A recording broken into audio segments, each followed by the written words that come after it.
Hello guys, मैं हूं स्नेहा सिंह और आपका मेरे न्यू ब्लॉग में स्वागत है। पूजा पाठ में बिजी होने के कारण 2 दिन से मैं ब्लॉग ही नहीं डाल पाई थी। आज मुझे फुर्सत मिला है तो आज मैं अपना ब्लॉग डाल रही हूं। आज नवरात्रि का 9वां दिन है। तो सबसे पहले मैंने कन्या के लिए सब्जी बनाया, उसके बाद फिर मैंने घर की सफाई की। फिर मैं नहा धोकर तैयार हो गई और भोग चढ़ाने के लिए हलवा बनाया। हलवा बनाने के बाद फिर मैंने माँ की पूजा की। माँ की कृपा से मेरा 9 दिन का व्रत अच्छे से बीत गया। स्टार्टिंग में थोड़ी बहुत परेशानी आई, बट लास्टली सब कुछ सही से हुआ।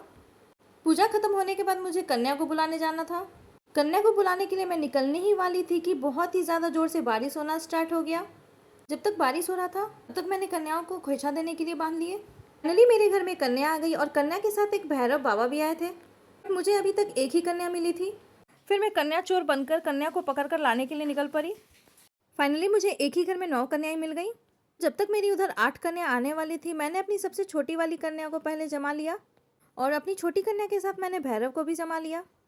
ये दोनों भाई बहन ट्विंस हैं और बहुत ही ज़्यादा क्यूट हैं। ऐसे तो जब मैं ब्रांच से घर आती रहती हूँ तो बहुत सारी कन्याएं रोड पर खेलती रहती हैं, बट आज के दिन एक भी कन्या मुझे नहीं मिल रही थी। मुझे तो लग रहा था कि अपनी एक ही कन्या को ही 9 कन्या की पोटली देनी पड़ेगी, बट लास्टली मुझे 8 कन्या एक ही घर में आराम से मिल गई। मैंने कन्या और भैरव को सजाने के बाद फिर उन्हें अपने हाथों से खाना खिलाया। बची हुई 8 कन्याएं भी मेरे घर आ गई, फिर उन्हें भी मैंने जमा लिया। सारी कन्या बहुत ही ज़्यादा क्यूट लग रही थी। सबसे छोटी वाली कन्या तो और भी ज़्यादा सुंदर लग रही थी।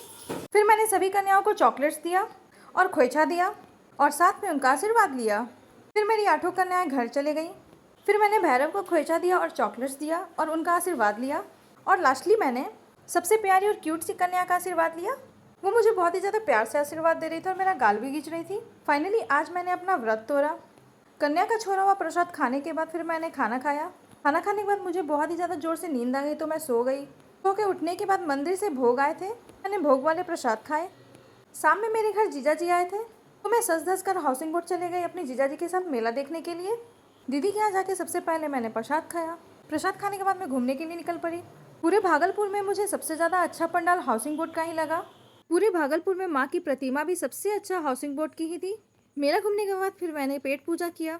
दीदी के यहाँ से मुझे घर आने में 12:30 बज गया क्योंकि मेरा छोटा बाबू मुझे आने ही नहीं दे रहा था। तो आज का मेरा ब्लॉग यहीं पे खत्म होता है। कल मैं आपको नए ब्लॉग के साथ मिलती हूँ। Bye bye.